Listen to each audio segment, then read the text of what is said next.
სმაილ კალათბურთელები აღარ ვართ, ლუზერები ვართ, გასაგებია. მაქს, მოდი გაჩუმდი და სმაილს მოусმინე. მეგობრებო, მართალია კალათბურთელები აღარ ვართ, მაგრამ არც ლუზერები არ ვართ, ჩვენ ახლა მაგრები ვართ. მაქს, წამოდი. მაგრამ სმაილ, მაგრები სპორტსმენები არიან, სულ ქუჩაში კი არ ატარებენ დროს.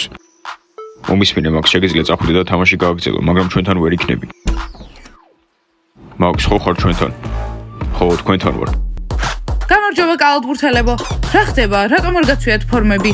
ვარჯიში გქონდა და დავამთავრეთ. კარგი, მიხარია. ჩვენ კალათბურთელები აღარ ვართ, ფორმები დავაბრუნეთ. ხო, კალათბურთელები მაგარი ტიპები გახდნენ. მოიცადე სმაილ, არაფერი მესმის.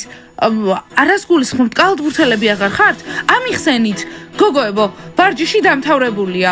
აბა? ვერ გაიგეთ, თქვენთან ერთად დარბაზში ერთად ვეღარ ვივარჯიშებთ. შეგიძლია აქ ფეხბურთელი დიმა მოიყვანო. დიარა, შენ მოგწონს რომ დიმასთან ყველაფერი გააფუჭა. რა? სერიოზულად? სიმართლე და მოქმედების გამო აღარ ხართ კალათბურთელები?